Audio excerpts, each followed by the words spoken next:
For viewers across Africa and the rest of the world, this is NC Continental Prime. I am Gbenga Aborowa. Africa, a continent of 1.2 billion people and a GDP close to $2 trillion, faces a worsening security situation that poses a threat to the continent's economic and political outlook. Against this backdrop of these challenges, African governments believe the continent is disadvantaged by the current setup for global security and have called for reform of the United Nations Security Council permanent members for a more representative global council that works for the interests of the whole of world and Africa. News Central's Omolola Ololade tells us more.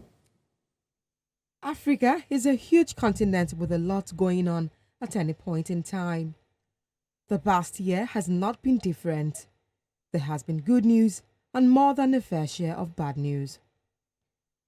While several countries have been able to maintain stability by holding elections in 2022 and 2023, others face challenges that threatened to derail those efforts.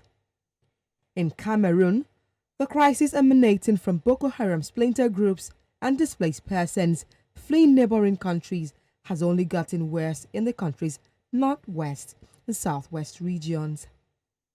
In the Democratic Republic of the Congo, heinous attacks continue against civilians and government troops, while bilateral relations between Kinshasa and its neighbors, Rwanda in particular, continues to deteriorate.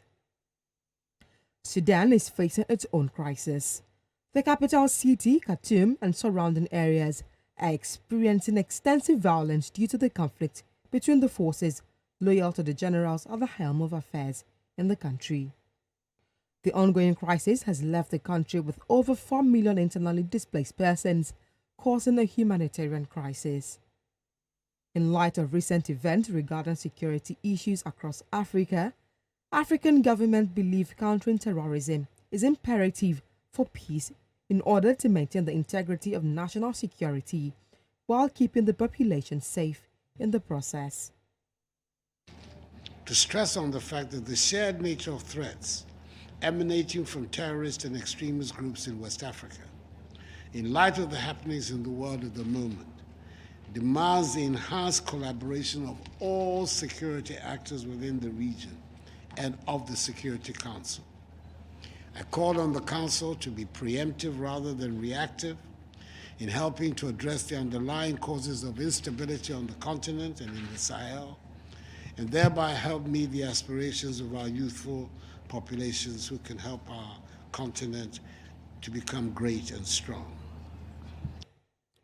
While international bodies are making effort to help curb the security challenges in Africa by leading counter-terrorism exercises in West Africa, security experts fear that the situation may get worse since thousands of French troops were forced out of Mali and Burkina Faso. They urge coastal countries to pool effort to contain the Islamist insurgency in the Sahel, which has been spreading for over a decade. It really comes to synchronizing or bringing everybody together to help solve that collective problem going forward. It's teaching countries in the regions that they can reach across the borders and talk to their next door neighbors and help solve the common problem together. Although security experts believe counter-terrorism is a major solution to the myriad of security challenges facing the continent, Kenya's President William Ruto believes it goes beyond that. He has questioned Africa's representation on the UN Security Council. He says Africa should have a minimum of 2 permanent seats at the United Nations Security Council to help its cause in the fight against terrorism.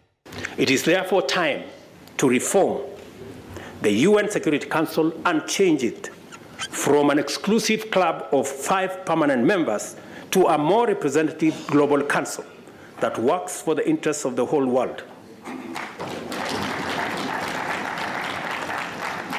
We have said Africa must have, at the minimum, 2 permanent seats at the Security Council.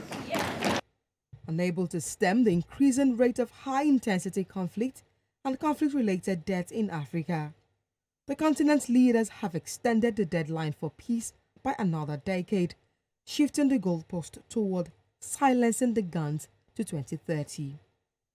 However, many believe meeting this new deadline may remain a mirage unless the region vigorously adopts a continental approach to security promotion that strengthens ownership of both national security and the development agenda for lasting peace and prosperity. Omolola Ololade reporting for News Central.